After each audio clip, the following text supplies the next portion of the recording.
1945 Hiroshima Nagasaki पर जब atom bomb गिराए गए थे, उस टाइम पे एक कॉन्स्पिरेसी थ्योरी चलने लग गई थी कि यूएसए गवर्नमेंट छोटे बच्चों की डेड बॉडीज हॉस्पिटल से चुरा रही है और यूएसए गवर्नमेंट के एजेंट्स पूरी दुनिया में फैले हुए हैं और अलग अलग देशों से हॉस्पिटल से कनेक्शंस बैठाकर छोटे बच्चों का शरीर हॉस्पिटल से खरीद कर यूएसए गवर्नमेंट को सप्लाई कर रहे हैं।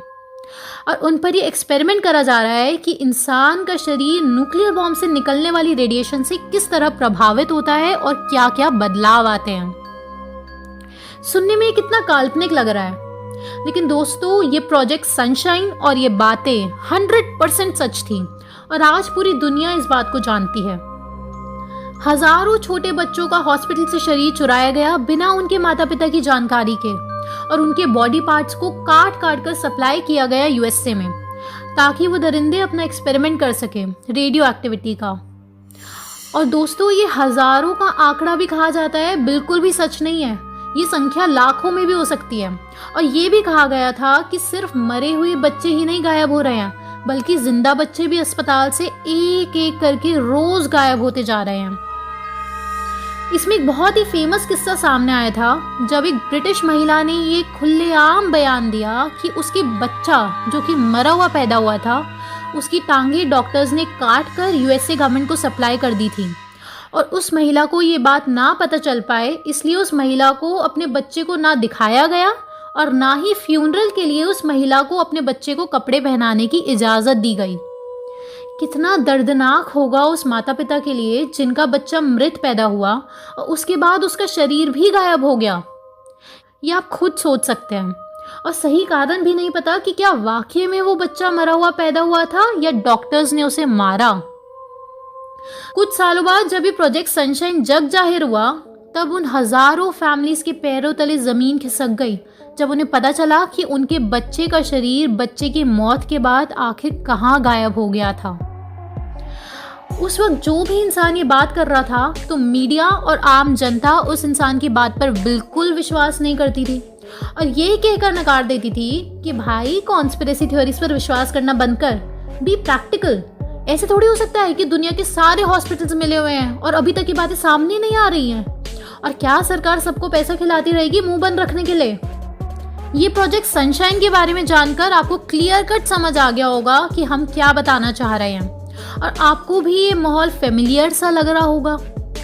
आज अगर कोई ये बात करता है कि ब्लैक का एजेंडा पॉपुलेशन कंट्रोल करने का है, कवर एक स्कैम है, तो लोग भी आपकी बातों को कॉन्स्पिरेसी थ्योरी समझेंगे और आपको ये सब सुनने को मिलेंगे कि भाई बी प्रैक्टिकल, दुनिया के सारे डॉक्टर्स क्या बेवकूफ़ है और तू बड़ा होशियार है।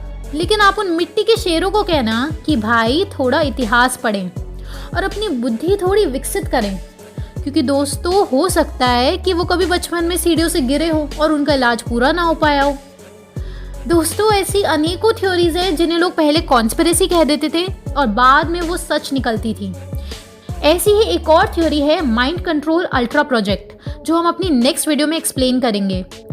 ब्लैक जो काले करतूत कर रहा है, इसके खिलाफ सबका जागना बहुत ज़रूरी है, वरना वो दिन दूर नहीं जब ये कहावत फिर से ट्रेंडिंग हो जाए, अब पछताए होत क्या जब चिड़िया चुग गई खेत।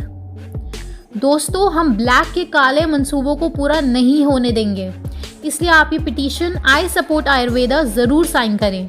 इसका लिंक डिस्क्रिप्शन बॉक्स में दे दिया गया है ताकि हमारे पास सबूत हो कि हाँ, जिन जिन लोगों ने पिटीशन साइन करी है वो चाहते हैं कि इस देश में एलोपैथी की जगह ले ले आयुर्वेद। और दोस्तों हम सबको एक कसम खानी होगी कि अगर सरकार आयुर्वेद को प्रमोट नहीं करेगी तो हम दो चीज़ें ज़रूर करेंगे। पहली कि जहाँ जहाँ संभव होगा हम विदेशी कंपनीज की एक भी चीज़ नहीं खरीदने वाले, और दूसरी चीज़ टीवी न्यूज़ चैनल जो इतनी वाहियात और झूठी खबरें फैला रहे हैं उसको हम अपने घरों के सेटअप बॉक्स में से हटवा देंगे, क्योंकि जब इन पे पैसा ही नहीं होगा तो ये अपने आप सीधे हो जाएंगे। जो लोग इन बातों से सहमति रखते हैं, तो ऐसे ही कुछ और कदम हैं जो हमने रेबल प्रोटोकॉल में दिए हुए हैं, जिसमें आपको बारीकी से समझाया है कि हमें क्या क्या कदम उठाने हैं इस देश को बचाने के लिए। लिंक आपको डिस्क्रिप्शन में मिल जाएगा। बोल बोल के कुछ नहीं होने वाला, अब काम करना शुरू भी करो। एक बहुत इंपॉर्टेंट जानकारी, जल्द ही द ओनली वन कम्यून का depression and stress management program का ऑनलाइन सेमिनार ऑर्गेनाइज होने वाला है। आप या आपका कोई भी चाहने वाला ध्यान के माध्यम से अपना स्ट्रेस या डिप्रेशन से रिकवर होना चाहता है तो आप ये सेमिनार ज़रूर अटेंड करें। ज्वाइन करने के लिए व्हाट्सएप नंबर और ईमेल आईडी आपकी स्क्रीन पर है। तो जल्द मिलते हैं अगली वीडियो में। तब तक आप इस टॉपिक पर अपनी जानकारी बढ़ाएं। धन्यवाद।